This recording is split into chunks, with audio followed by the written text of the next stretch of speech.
Welcome back to Forbidden Knowledge News. I'm your host, Chris Matthew. Today my guest is Brian Kelly. Before I bring him on, a couple of announcements. Coming March 11th, 12th, and 13th, we got Forbidden Knowledge News Con.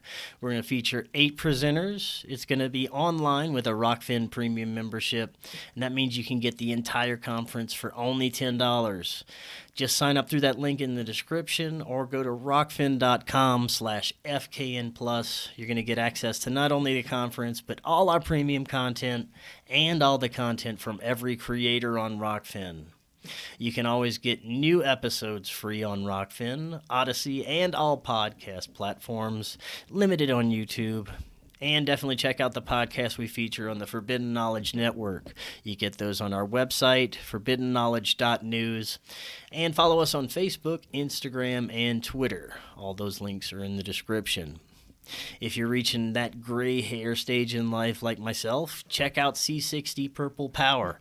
It may be the most powerful antioxidant known to man, but do your own research. Check it out for yourself. You can even get C60 for your pets, so your pets can feel great too. Just click the link in the description, and you can get up to 10% off your order, plus free shipping. Today I want to welcome back to the show Brian Kelly. He is an attorney who has spent most of his working career as a computer programmer. His computer resume is long and impressive, with skills covering nearly every facet of modern computing. Brian is also a researcher of the Anunnaki mythos and promoter of the GetWisdom.com project. Brian, welcome back. How you doing? Doing good, Chris. How are you doing? Good to see you. I am great. It's great to have you back on.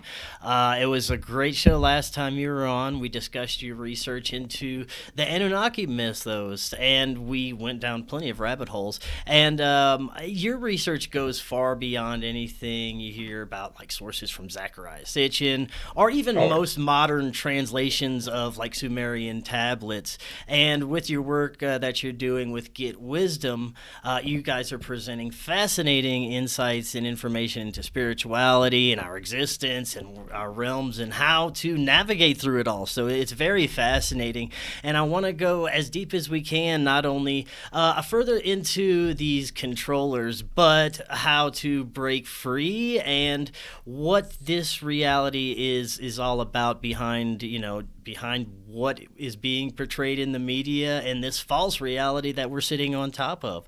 Right. But it's been a while since we spoke. I think it's been a little over a year, or maybe almost a year. If you could remind the audience just a little bit about what led you down this trail of research. Well, I've always been curious about the paranormal and the bigger picture in life. I can't probably remember the very first time that something intrigued me on this topic, but I think I picked up a book on UFOs, probably when I was like 13 years old in a bookstore, just like, yeah, it looks interesting, And so I've always been open-minded, and I've always, I've always questioned, the status quo and just never took things at face value. So that kind of snowballed, and I eventually got a degree in psychology because I wanted to understand the human mind.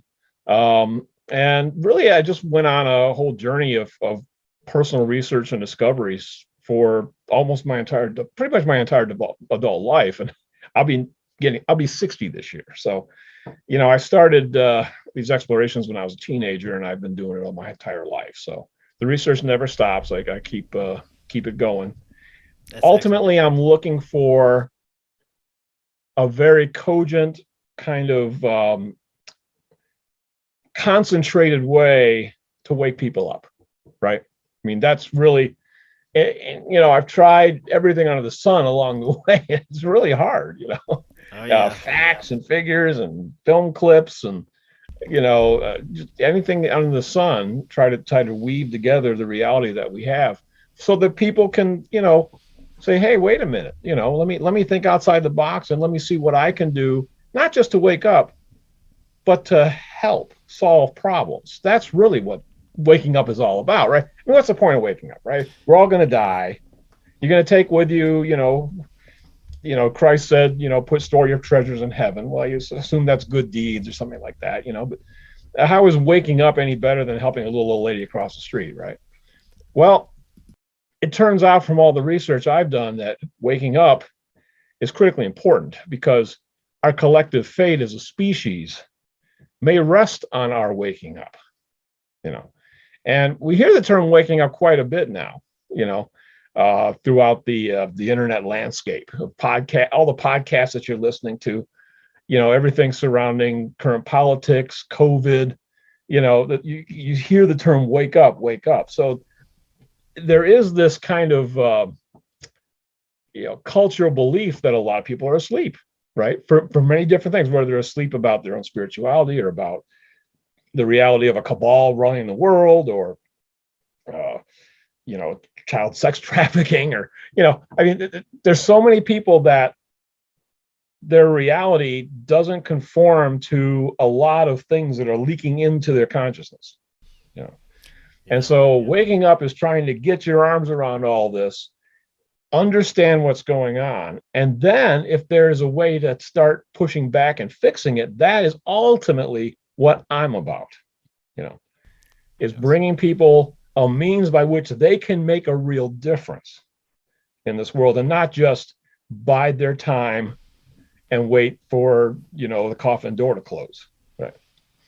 Coffin lid, I should say. Yeah, that's definitely what we need more of. Do you find that people are a little more receptive these days from when you first started trying to kind of wake people up, Maybe a little bit, but the reality, what we've uncovered as what's really going on, is so far away from what people believe is reality, especially if they're secular scientists or something along those lines, that wrapping their head around it is a major undertaking.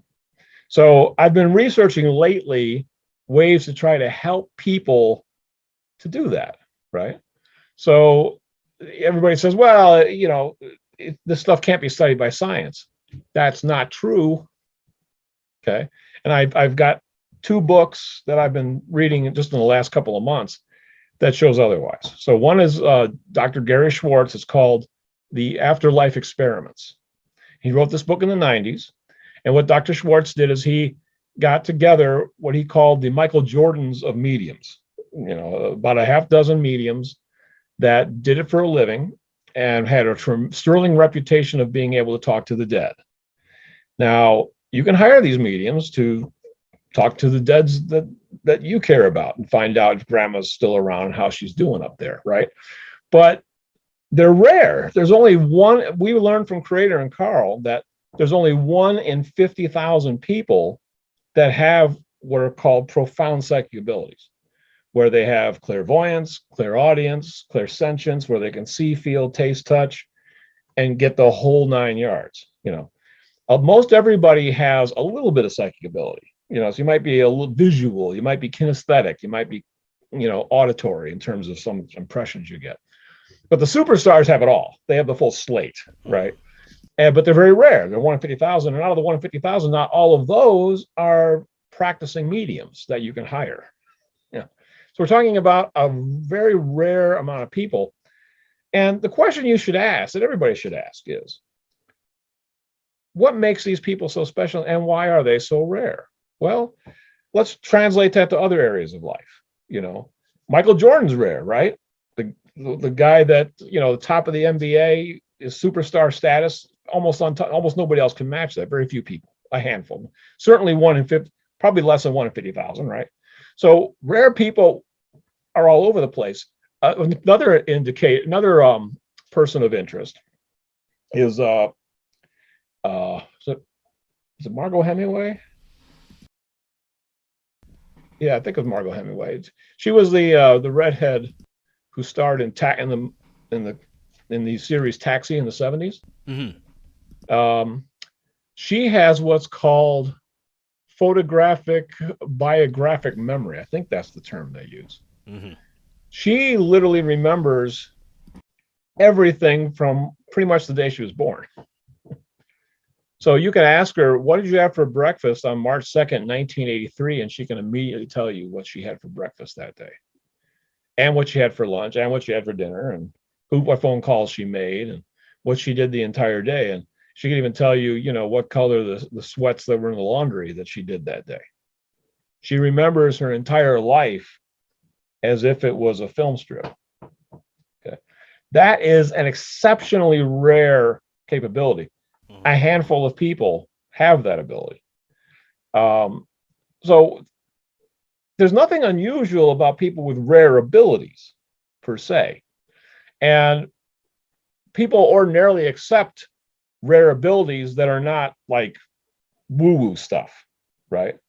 So none of us have any trouble, embracing a Michael Jordan and thinking, wow, what an exceptional guy. Or Nikola Tesla, a guy that could, basically build in his head everything that he was putting together and then run tests in his head and diagnose the problems with his equipment in his head before he ever built it. And then once he solved all the problems in his head, he built it and worked flawlessly the first time.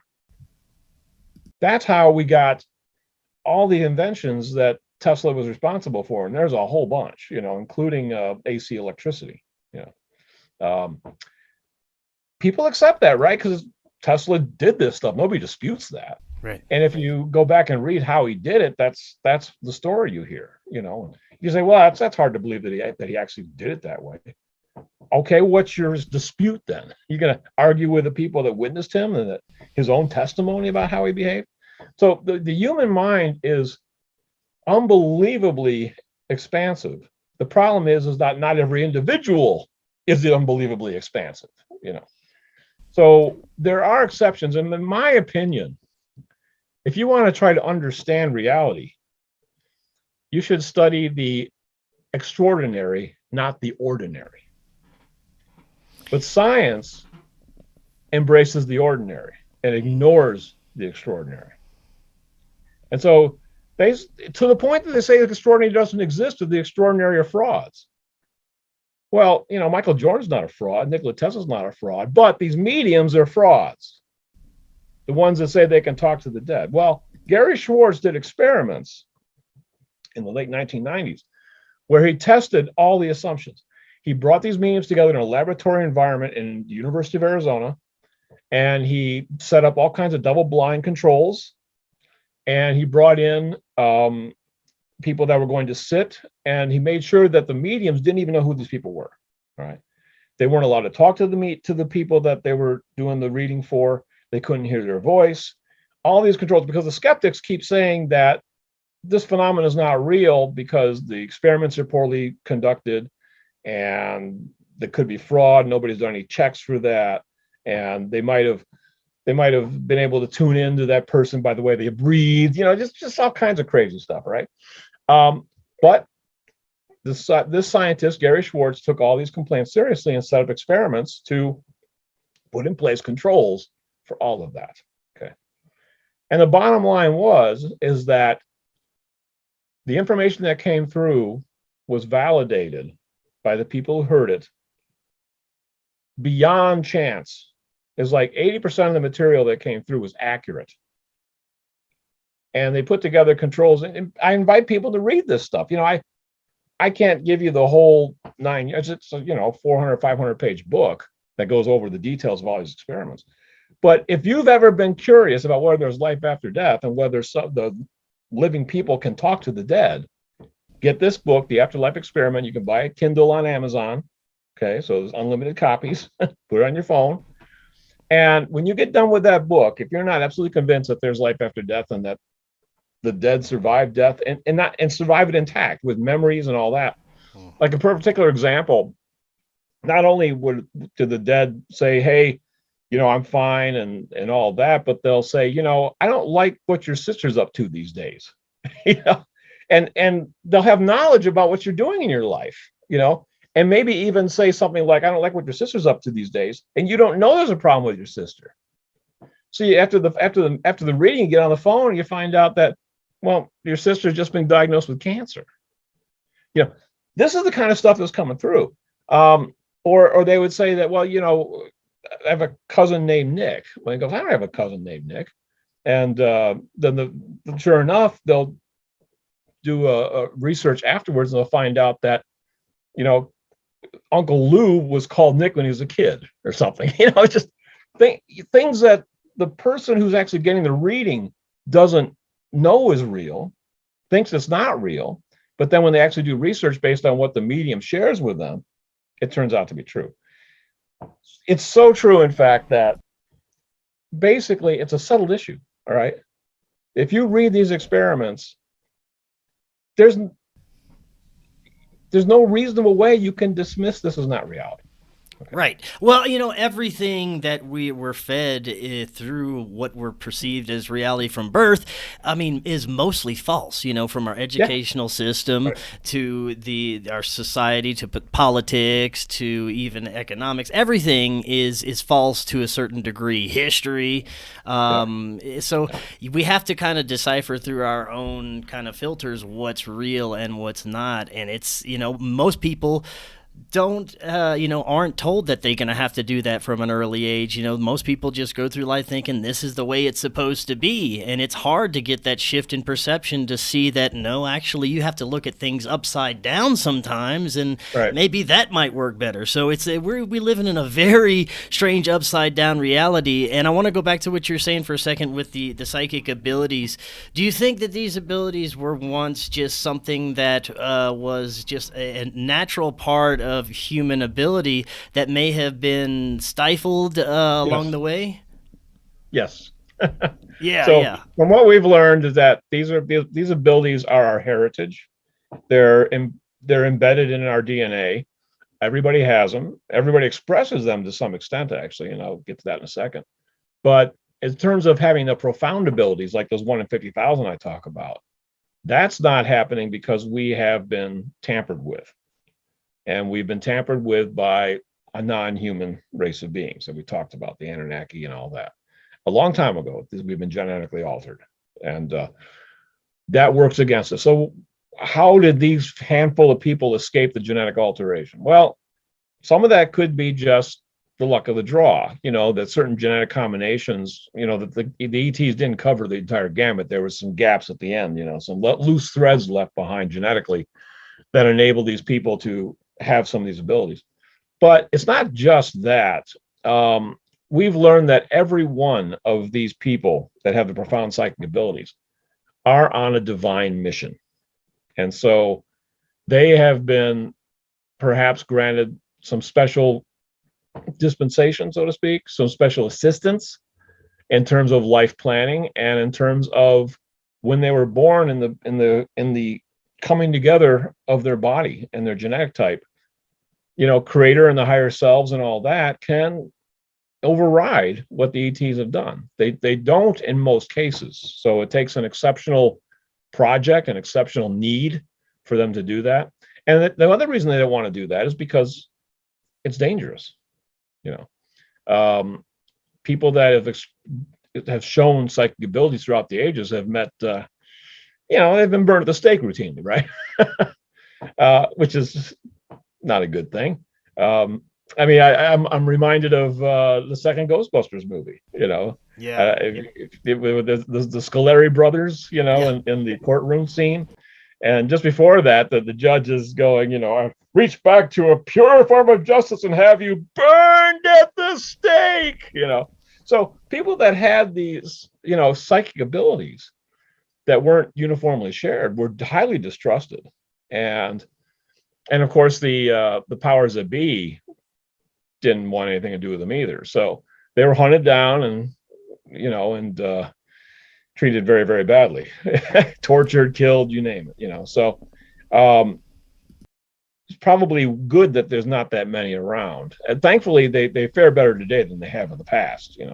Right. So the idea that they'd be all over the place is there's direct opposition to them being all over the place. So that could be some of the reason why. That's certainly a big reason why a lot of people who have such abilities don't put them on display. Right. They don't share them. They don't talk about them, and they just assume that and so many of these people, they just assume until they reach the age of like 16, 17 in some cases that everybody has these abilities, and they learn the hard way that that's not the case. And then they find out that they're not being treated very nicely and treated as freaks, and so they just stop and don't put on display what they have. But now, go ahead. What were you saying? these people are real. All right. So if you want to know if they're real or not, get the book, The Afterlife Experiments. Get Dr. Gary Schwartz. You can get a Kindle copy and look it over and show yourself the evidence. I can't show you the evidence in the time we have on the show. So if you've been sitting around just wondering placidly if there's life after death or not, go check it out. Okay, that's one book. Now the other book I've been looking at was this one I showed you earlier before the show. Yes. Now the Afterlife Experiments was extraordinary psychic abilities had by a handful of people. This is what we call PSI, PSI, pronounced PSI, psychic abilities or that are kind of latent and that don't manifest powerfully. But if you do experiments, you can isolate the phenomena and show that it's real.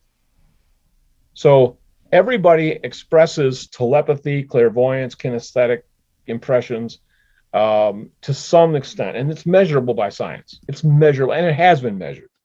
And again, same conclusion in this book.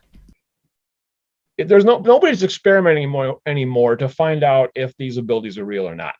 It's been proven.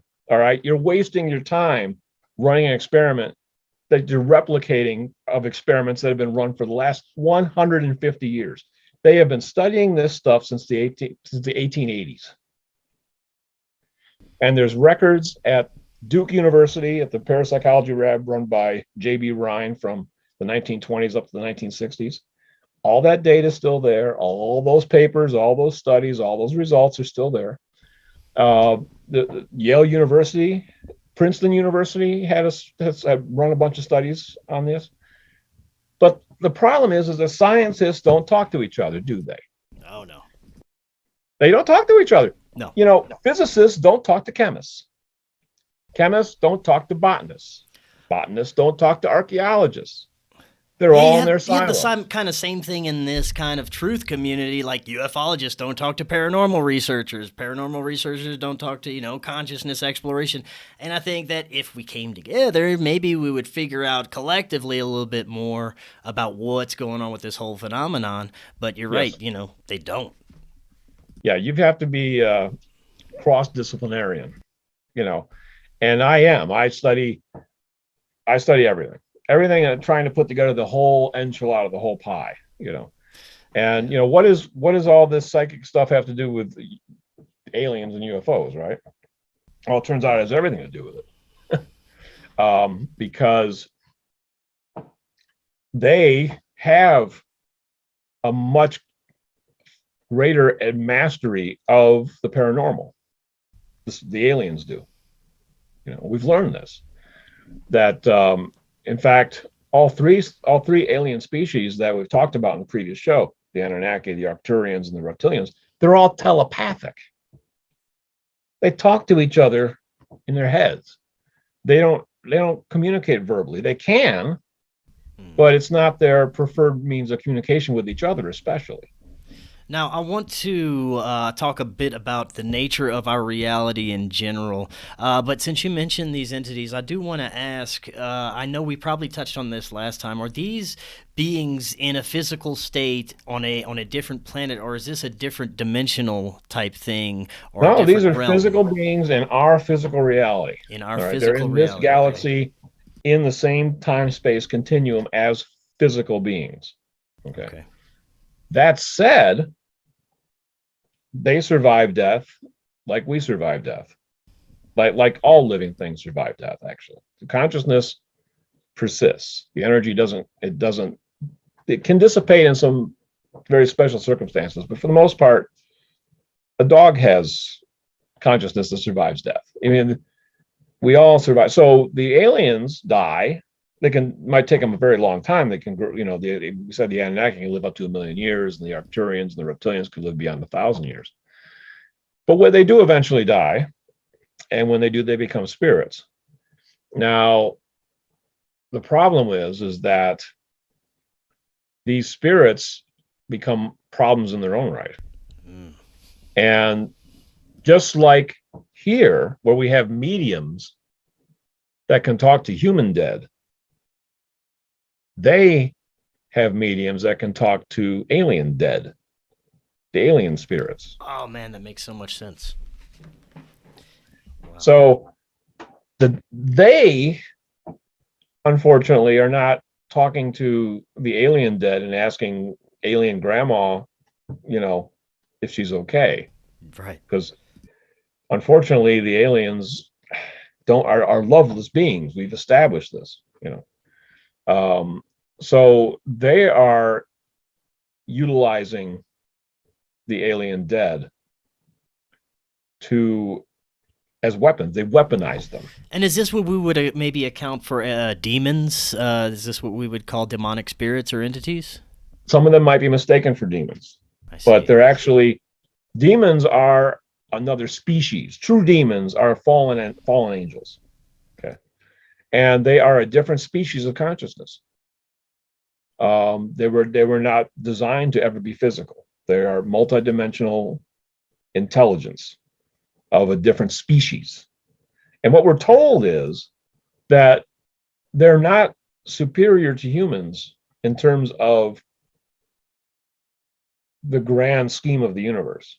In fact, they were made to serve humans, serve humanity, and serve people in the fifth, not just humans, but they were made to serve physical creatures. The angels were made to serve the Anunnaki. They were made to serve the reptilians back before they became corrupted. Yeah. The problem is that the angels themselves, especially in the Milky Way galaxy, have been granted free will. In the rest of the universe, I've probably mentioned this before, there is not that level of free will that we have in the Milky Way galaxy. And the reason why is because one of the byproducts of free will is the emergence of evil. You cannot have evil without free will. But if you have free will, evil is going to be an inevitable byproduct. Let me say that again. Inevitable. Some percentage of creation, when granted free will, is going to go dark. It's like being in a classroom or high school. Yeah, it's like a learning tool. I mean, you can't really learn or grow without some level of resistance or darkness, right? Well, you're going to have a certain percentage that are going to be bad seeds, right? Just like if you were in high school, you had some kids that were just bullies and made your life miserable, and then you had others that were cool guys, right? Yeah. Extrapolate that out to the size of the galaxy or even the universe, right? If you grant free will, you're going to have you're going to have a certain percentage that are going to be bad seeds. They're going to go bad, right? And that's essentially what happened. Another interesting thing we learned very recently, though, is that the war in heaven, as it's called, where the majority of the angels fell into depravity, actually happened only about 5 billion years ago. The universe itself is 14.5 billion years old, right? So the galaxy is somewhere probably a little bit younger than that, but let's imagine the galaxy is like 13 billion years old. Only 5 billion years ago did the war in heaven take place, where Lucifer and all of his minions were, ejected from the community, let's say. Mm-hmm. Yeah. And 5 billion years ago was approximately the same time that the Anunnaki civilization got started. Coincidence?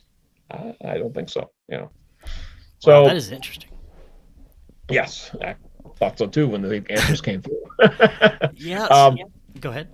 So the fallen angels are the demons, and you think, wow, how could and one of the things I've been exploring with questions for the Get Wisdom Project and our radio show and that kind of thing is how did this happen? How did an angel, supposedly with direct knowledge of God, with unbelievable mental abilities, time and space, there's no barrier to these entities. How do they succumb to evil? And how do they become demons? It seems like it's really hard to get your head around. But I did a radio show on Darth Vader, of all things, creator's perspective on Darth Vader. So I asked questions, and Carl. So what happens is I put the questions together, and then Carl will go ahead and channel the answers. He'll ask the questions and channel the answers. Right. And so I put a series of 10 questions together on Darth Vader. Now, Darth Vader is a fictional character, right? But I had the assumption that one thing we learned is that most movies, at least a lot of them anyway, are divinely inspired. And I actually asked the question in the channeling. I said, would it be safe or fair to say that George Lucas is a modern day prophet? And the answer was yes. George Lucas is a modern day, St. Paul, St. Thomas, he's a modern day prophet. All right. Literally in the same company. All right. Because what he brought forward with the whole Star Wars saga is the hidden reality that really is what's going on in the universe around us. There's so many elements of the Star Wars, saga and canon that when you unwrap it, you find matches the reality that we're learning about through the Get Wisdom Project. So the fall of Darth Vader is instructive. And if you look back over the course of at least the first 6 films anyway, which were the ones that George Lucas had control over, you see an entire character journey from a good guy who had trouble with arrogance and ego, right? That's how it began. He was a good guy, but he had some ego problems, to where he became Darth Vader, where he was, killing children. Remember that episode? Yeah. And then eventually at the end, how he's redeemed by killing the Emperor and restoring order to the galaxy. So we saw a whole character arc story from good to bad and then back to good again. So there's a lesson in that story that we're trying to unwrap. Is this the story of the fallen angelics? Is this the story of the aliens that have gone bad? Are they following that similar kind of trajectory? Power corrupts, absolutely. We see all that played out, right? So angels had competition with each other, and some of them had ego problems similar to Anakin Skywalker. And eventually it reached a tipping point. Prior to 5 billion years ago, the tensions built over billions of years. A similar way that if you go back and watch the Star Wars saga, how Anakin got progressively darker and darker and darker. It didn't happen overnight. He had a lot of help getting there in terms of events, in terms of temptations, losses, sorrows, fears, anxieties. It all built up to where it culminated in him rebelling against his master, Obi-Wan Kenobi, in that fight on that volcanic planet where he lost his limbs and became Darth Vader in response to that. There's a parallel there with what actually happens in reality in terms of how the angelics fell, or how tyrants even in real life fall, No. and end up in this situation where they're consumed by their own hatred and they lose all perspective. Yeah, that's a fascinating way to look at it.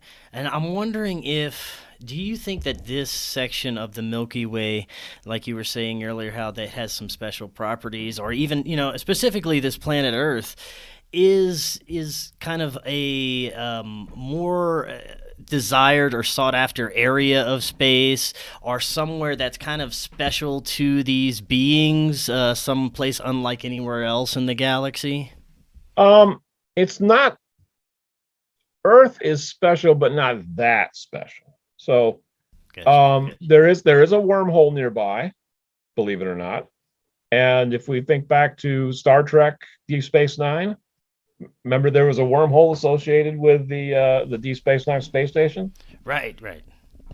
That there's more bleed through there, right? Divine inspiration. We're being told a lot of our story through our science fiction about what's real out there. Yeah. So we got to be careful. We don't want to say that fiction is reality, point to point. Well, I was just talking to someone about that earlier, how I believe that a lot of our science fiction is just channeled information. That's real information. It literally is channeled information. That's exactly right. Yeah. And its ability to portray reality is, I think, way beyond what people would ordinarily assume would be the case. It is profoundly real on many, many levels, you know. Yeah. So, you know, the wormhole by a critical space station that's manned by humans, right? Or run by humans. Well, we've been told we have a wormhole near Earth. So that's part of what makes Earth special, okay? Is that it's in it's like being off the exit ramp of a major freeway. You know? So a lot of commerce goes through here, and so this becomes a good kind of way station to for the aliens to hang out at and monitor what's going on. So it's important for that reason. Now, I always look at those elites or the powers that be, and I could never figure out how they can live being the types of human beings that they are. They're disgusting psychopaths. I mean, they do some things that I could never fathom even thinking about some of the things they're doing. But it makes me think, how can they be humans? And I'm wondering, are they humans? Are some of these people at the top, even some that we may see on the TV sometimes, I don't know if they're, more unnamed types, but do you think that some of these are the Anunnaki, or are some of these entities, these beings? So some of them, you may have heard that the reptilians are shapeshifters, right? And they take on human form. I mean, Yeah. David Icke has talked about this. This is nothing truly, anybody who's familiar with any of this woo-woo stuff, because he's heard this, Yeah. right? Right. So there's that. We won't talk about, you're talking about, the ones that aren't reptilian shapeshifters, right? I'm just wondering if they're human at all. Some of these bastards Actually, are so sick. They are. They are human, but they're part of a special bloodline, Mm-hmm. And the one caveat I do remember, this might be something to explore some more with the Creator and Carl, is the fact that they have a tendency to reincarnate into that same bloodline. So that's a little special because, like, if I die, I might come back as, a black woman in South Africa, and if you die, you might come back as a Chinese woman in Beijing, Right. Or anywhere, the whole of humanity is, you might come back rich, you might come back We don't poor, have control like they may have this kind of spiritual right. technology or Whereas something. they will come back into the same families, even. Yeah. Be reborn. They're reincarnated into that same niche, and we'll have to explore that with Creator to see why that's the case. So that's part of the reason that they become so dark, is because they keep reincarnating into a dark family, and they're treated darkly, right? They're raised brutally in many cases, and the child of a child abuser becomes a child abuser in many cases, and especially if that just becomes the reality of life after life after life. This is how they kind of descend and go down that slippery slope and just get darker and darker and darker each and every time. And, why is that allowed? Well, you end up in a situation you deserve to be set up in, essentially. Karma is the reality. And if you're a monster, you're not going to be allowed. Karma is not going to allow you to be born into a family of saints.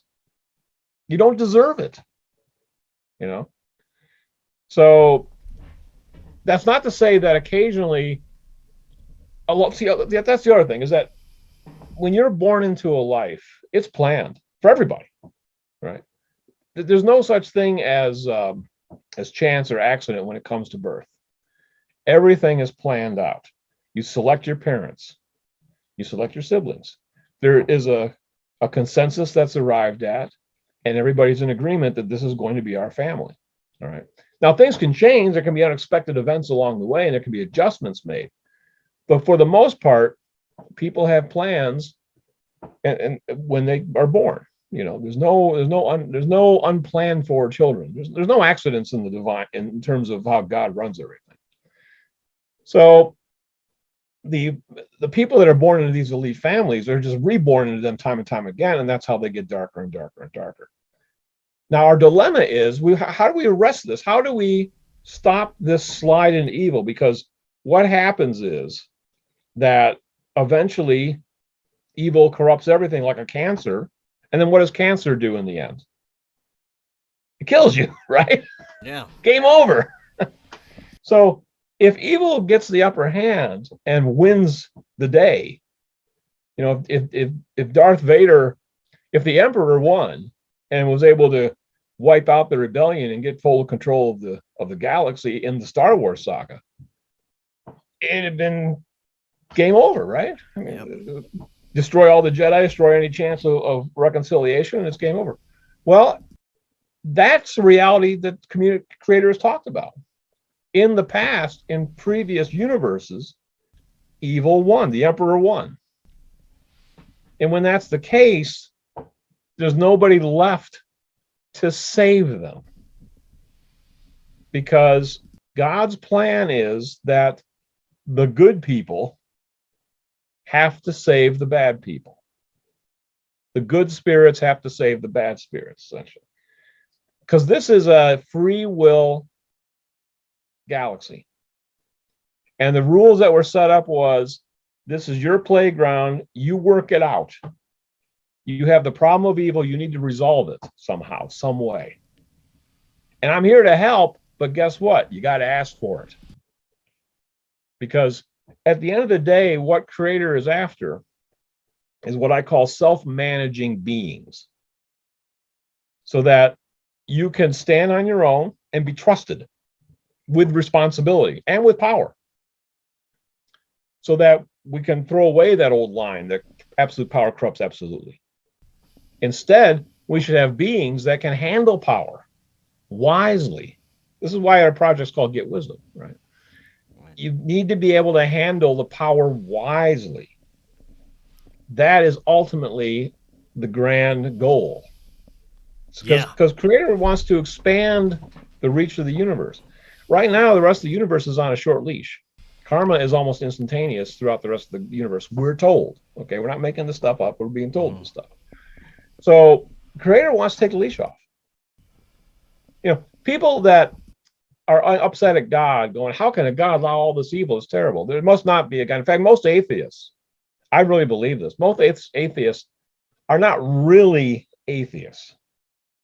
They're really just pissed at God. Mm-hmm. Some of them might be, but most of them are just pissed. They don't like the fact that God has created a universe, apparently, right? We don't know. But all this evil, where innocent children suffer abuse and, terrible things happen to people that don't deserve it to happen, and none of it makes sense. And they say, if there isn't a God, how can he allow all this, right? Yeah.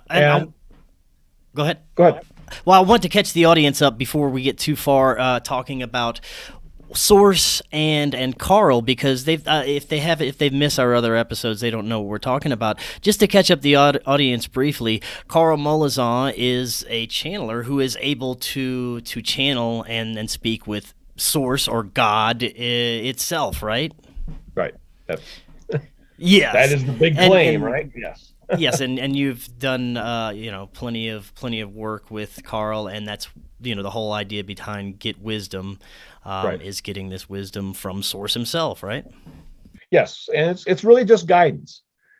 Creator's not here to do it for us, and so this is a unique opportunity to get guidance from Creator. We've gotten guidance from Creator before. The Bible has guidance from Creator in it, right? But what happens is that it gets corrupted over time. The culture shifts, new ways of expressing information are born, and the old ways are discounted. We're not walking around in robes anymore, and on donkeys. Yeah. We got space stations in orbit now. We got cell phones. We're a very different society than we were 2,000 years ago when Christ walked the earth. So Creator is enabling us to get an update, to get new revelations and new insights. But it's not Creator that did this at Creator's initiative. anybody could have reached out to Creator throughout the last 2,000 years, and some people have. The difference is that Carl was able to manage to figure out how to do that. And then with his insatiable curiosity has been asking a gazillion questions, and then was gracious enough to enable me to also ask questions of Creator. And so I have been able to ask over 1,000 questions myself, in addition to what Carl has asked. So that's a tremendous blessing and a tremendous honor, which, still trying to wrap my head around. Definitely. And for the audience that we want to find out more about Carl, I have done a couple of interviews with him as well. Just go search him in my backlog. You'll be able to find that. Right. But what we've learned is that Creator doesn't do anything on Creator's own initiative. You have to ask. And so Carl actually asked to speak to Creator. He said, well, let me speak. Let me ask and speak to Creator. Oh, well, hold on. Time out. Unfortunately, Carl is one of those 1 in 50,000 with a profound psychic abilities. So if you want to carry on a dialogue with Creator, you got to have the equipment to do it with. And good transmission. Yeah, exactly. Carl is one of those 1 in 50,000. You're not. I'm not. Sorry about that. I wish I was. Times I wish I was, but for whatever reason, I was not endowed with that, and I share that non-endowment with 49,999 other people. So I'm not alone in this. It's not like I'm been. Poor Brian. He's been singled out for not getting any cake at the party, right? No. Everybody, only one person got cake at the party. It was Carl. Or these mediums. There's some of the other extraordinary people. Carl's not alone, but he's rare. Right. It's exceptionally rare. Yeah. But even given the leg up, right? He still had to reach out himself of his own volition and ask to talk to Creator. Most of those other 1 in 50,000 people that are gifted, they're not asking to speak to Creator.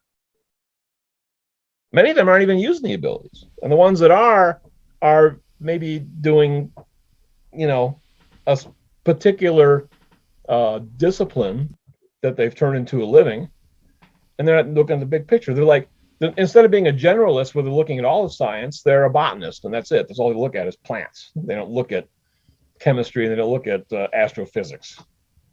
They have these amazing abilities, but they're so specialized, they just talk to the dead, and that's all they do.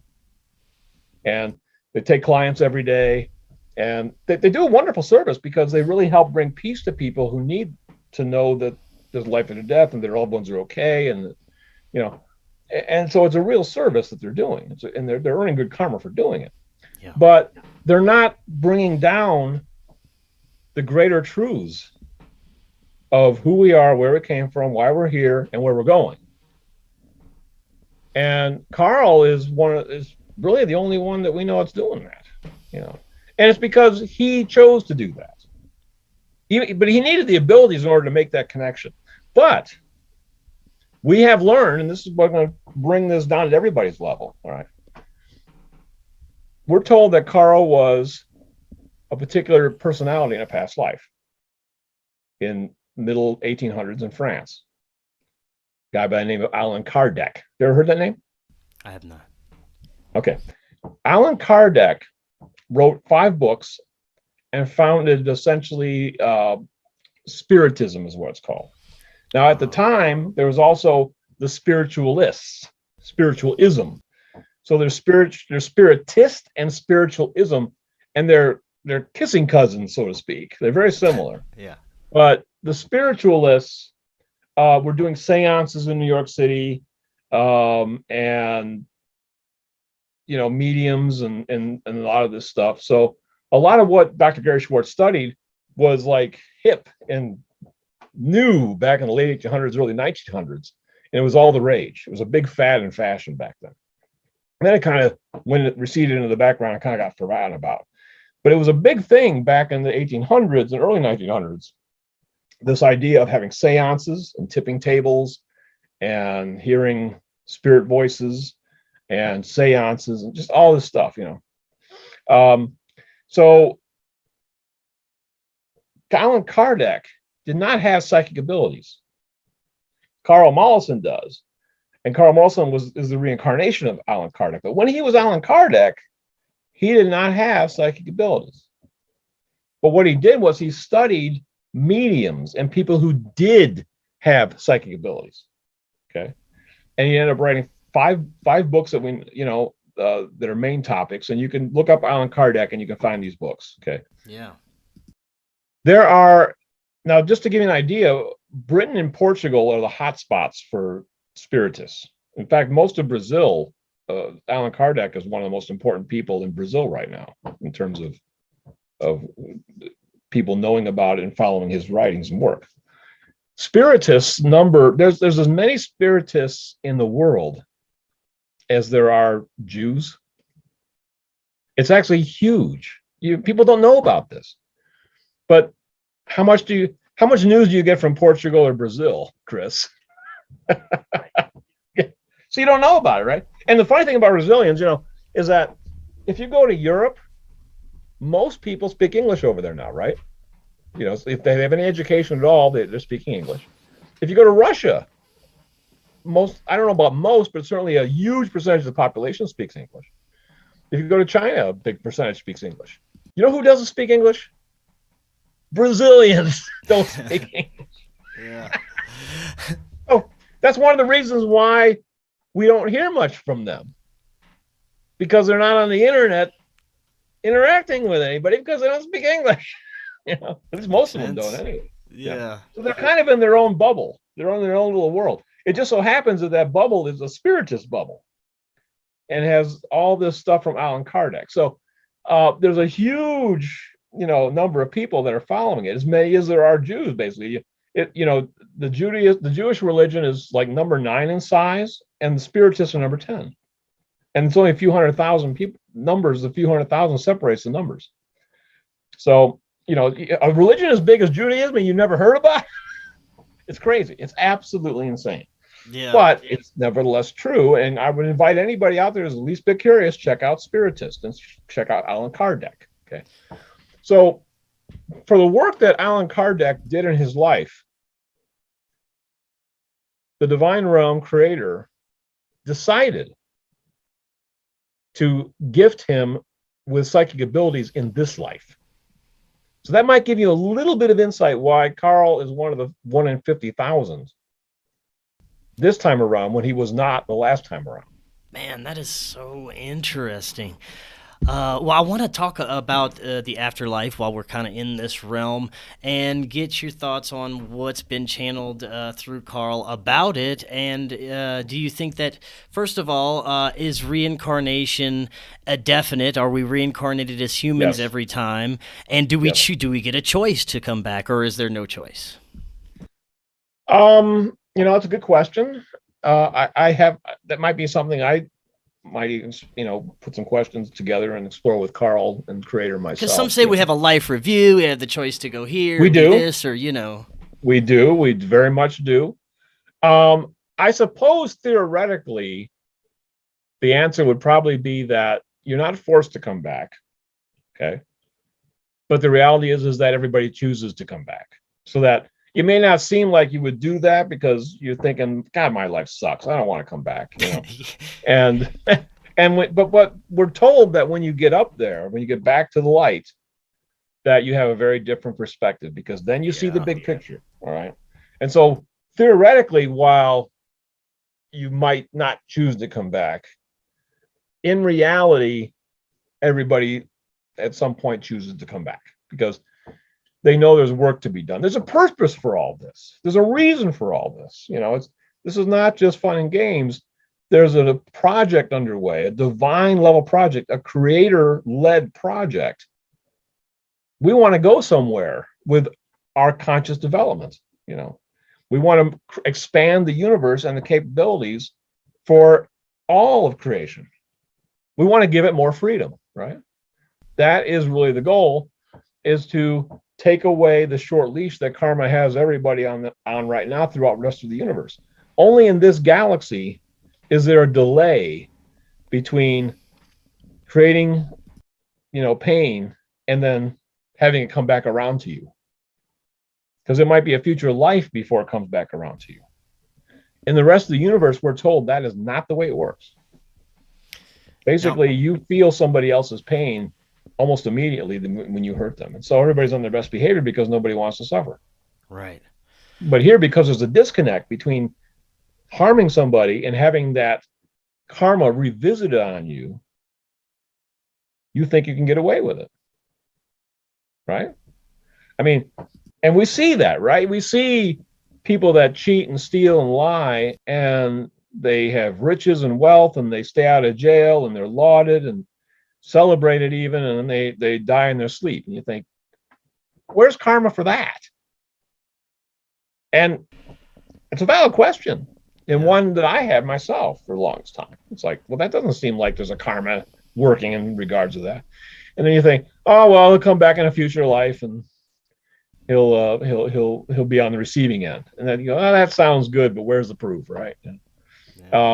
But that is the way it works. And the reason why the karma is delayed is so that we have the illusion of free will, which in this sense, the illusion is the reality, right? If you belief is the foundation of all reality. If you believe you have freedom, essentially you do.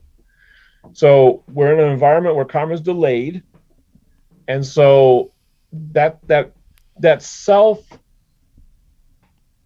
self-management that you would engage in if you knew that you got a comeuppance coming, right?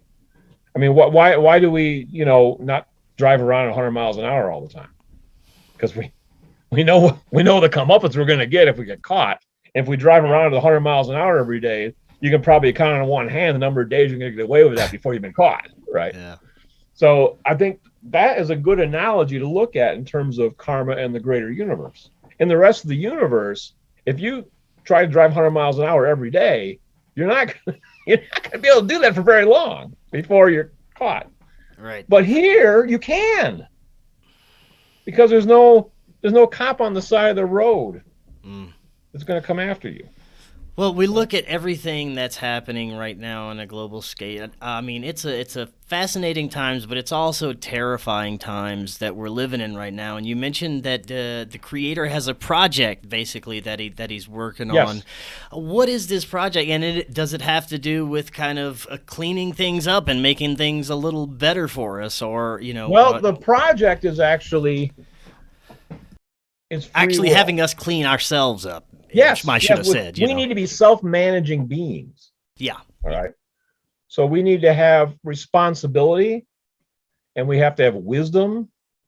We have to know when to act and when not to act. And be kind. But at the same time, not be a doormat. Right. So we have to have the whole package. We have to become enlightened, essentially. We need to become superhuman. We have to learn how to be Gandhi, how to be Martin Luther King, how to be Christ, how to be Tesla.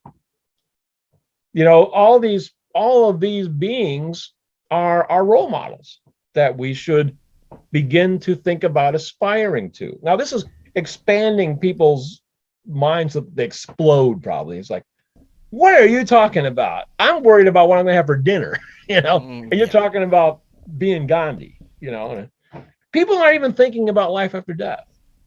How many people actually really sit down and think about it? No, they'd rather think about Khloe Kardashian's butt or something, Yeah, or the fact that the Bengals and Rams are going to be in the Super Bowl. Gosh. I think about that. I like that. I'm not a sports guy, so I could care less about that.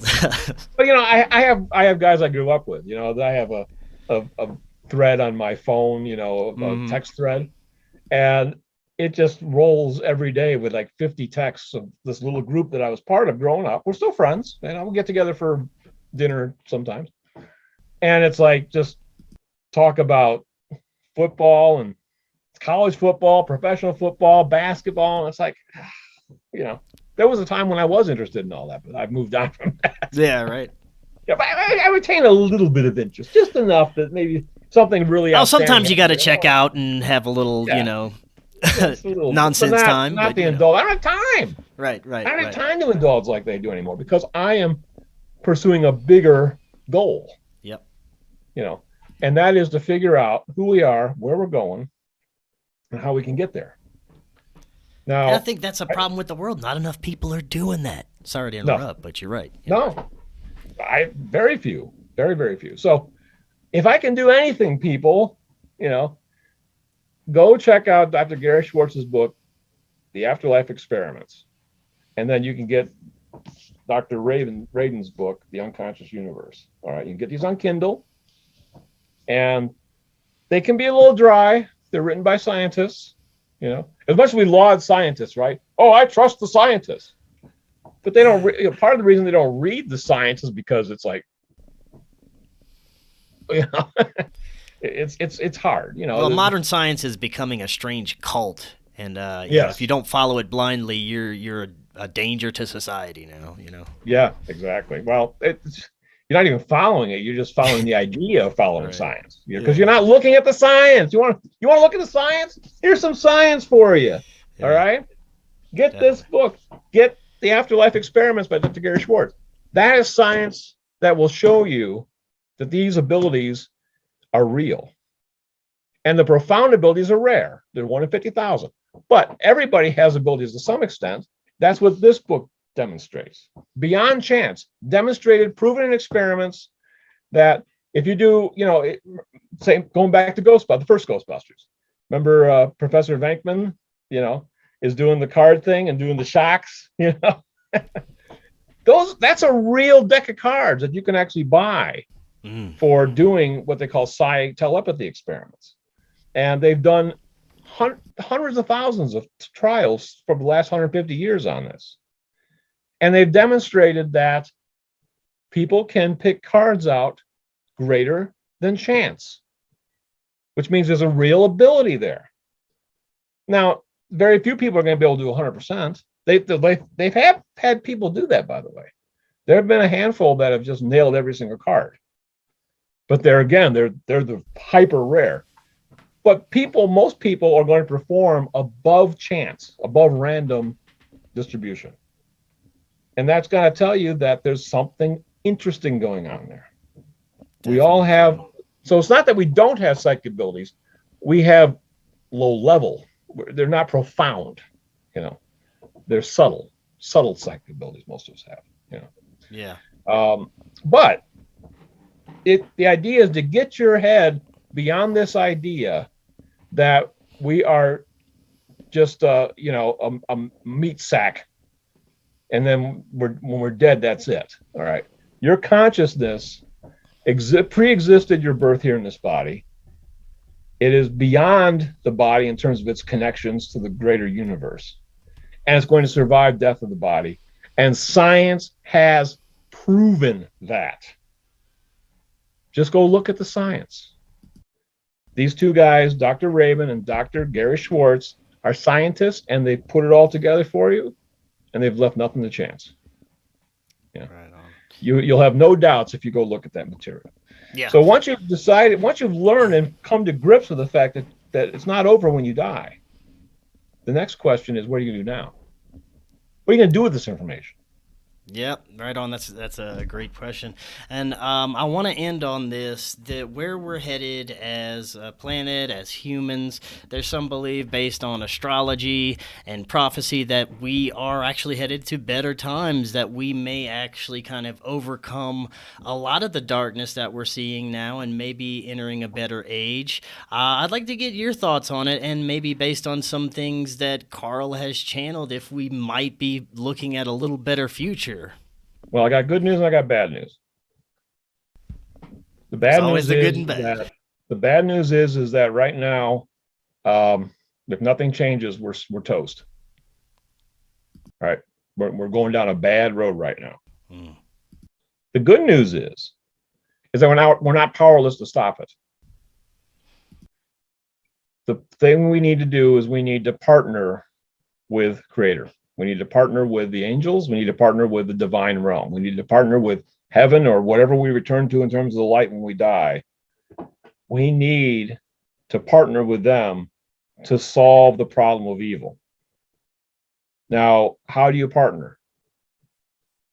It's an age-old undertaking. It's called praying. What is prayer? Prayer is not begging. Prayer is actually giving permission to God to intervene. Okay? Because God's not going to intervene without a request. That's the rules. It wouldn't be a free will galaxy if God of his own volition could just jump in any other time and do whatever he thinks needs to get done.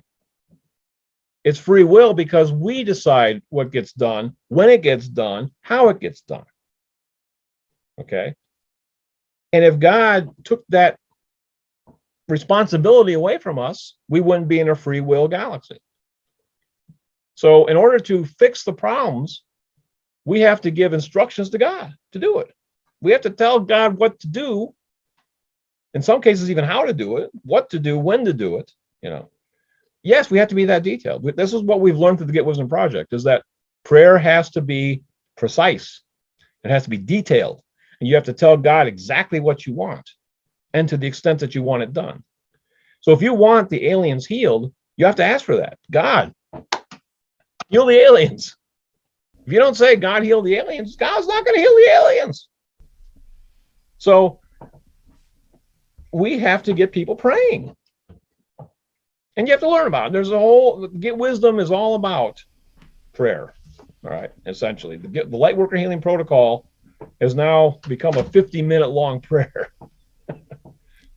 filled with detailed information, asking God to fix this, to fix that, to change this, to protect that, to impart this, to do this. Because if that's the one thing we've learned over and over and over. It's been drilled into us. If we don't ask, we don't get. Squeaky wheel gets the grease. If you don't pray, you're not going to get the benefits of prayer. Yeah.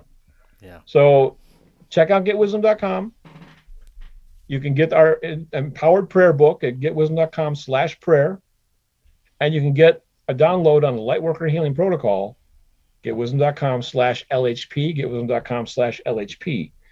So that's what the message is. We can fix this. We can change it.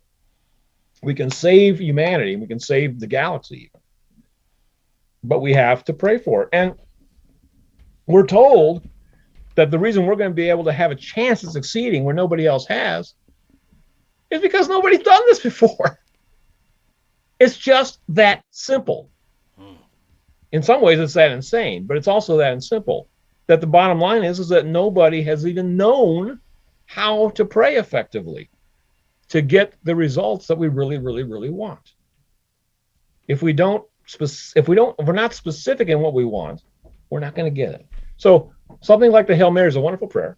Hail Mary, full of grace, the Lord is with thee. Blessed art thou amongst women, blessed is the womb of Jesus. Holy Mary, Mother of God, pray for us sinners now at the hour of our death. Amen. Where's the request in that? There's one request. Pray for us sinners now at the hour of our death. Yeah. That's it. That's the whole request. Everything else is like flattery, if you think about it. Yeah. I was raised Catholic, so I think I have a little bit of a soapbox I can stand on here, okay? The Hail Mary, the Rosary, it has benefit. I'm not saying it doesn't, but it doesn't have the profound level of benefit to save humanity that it should have, given all the effort that people have poured into it over the centuries. It could have been so much more powerful and done so much more if it was more specific in its requests. Yeah, but people have had. Oh, sorry. Are we about winding up here? Probably? No. I just go ahead because I just wanted to give like a kind of a testament to some of the protocols. Yes. Because I've used them myself. Aha, very good. Yeah, yes. Yeah, I had a cyst, and it was enormous. It was painful.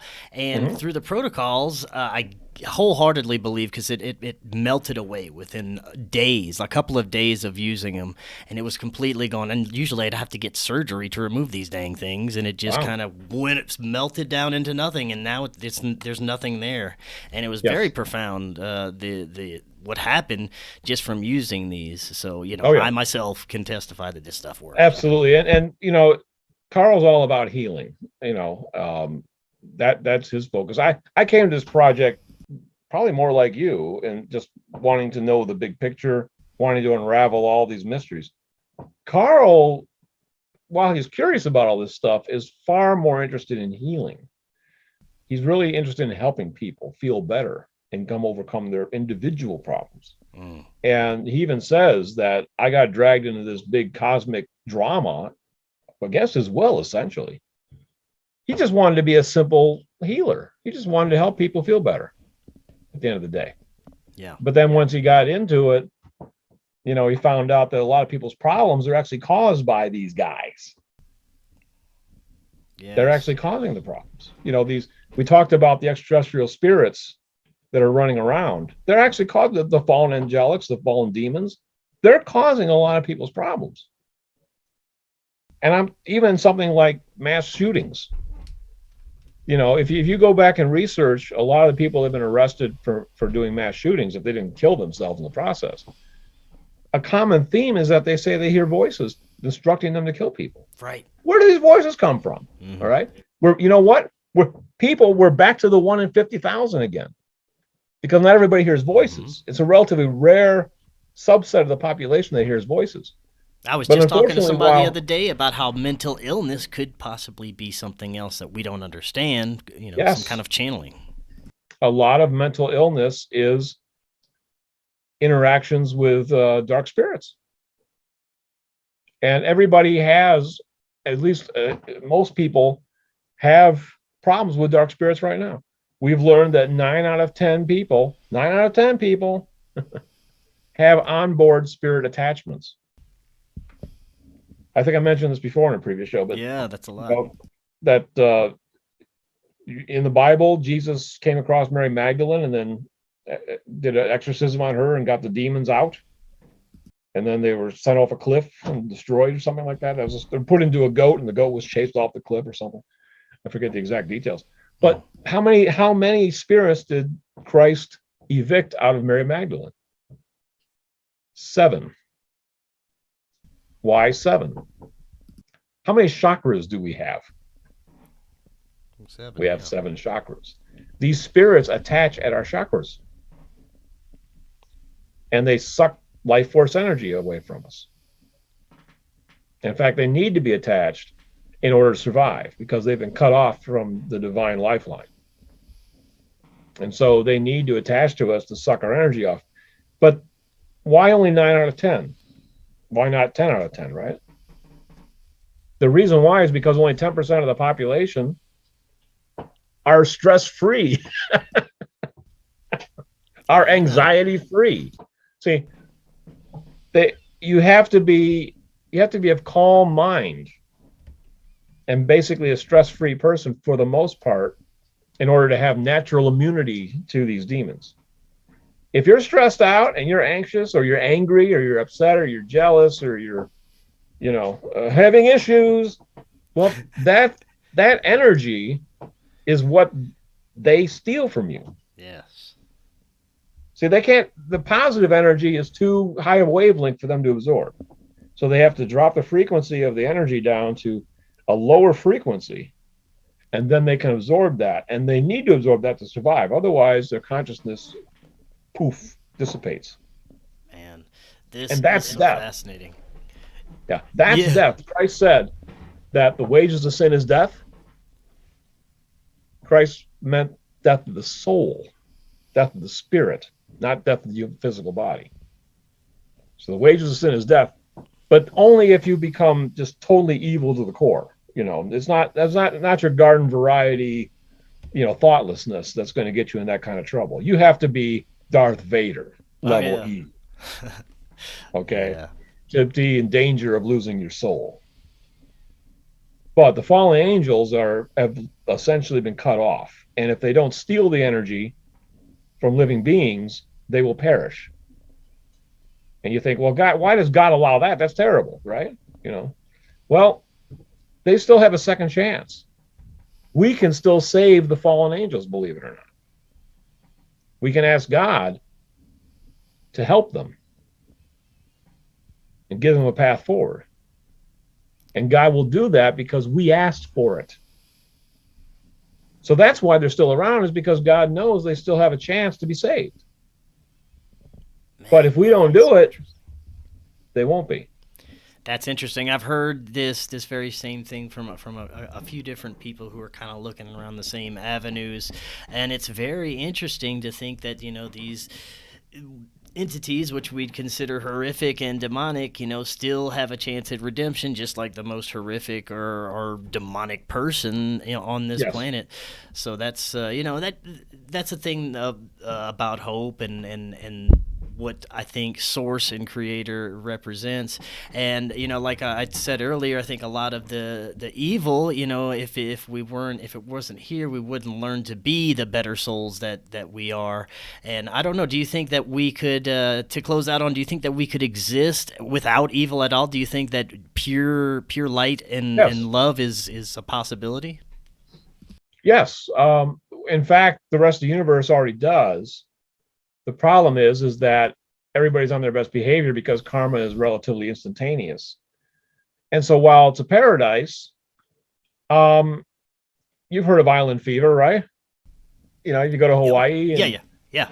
It's great for the first month, and then all of a sudden it's like, I'm kind of itching to go back to the mainland. The rest of the universe is paradise, but there's also a little bit of island fever going on in the rest of the universe. It's a little bit stale. It's it's a little too perfect. I got you. And Creator kind of wants to mix it up a little bit, and free will is that way to mix it up.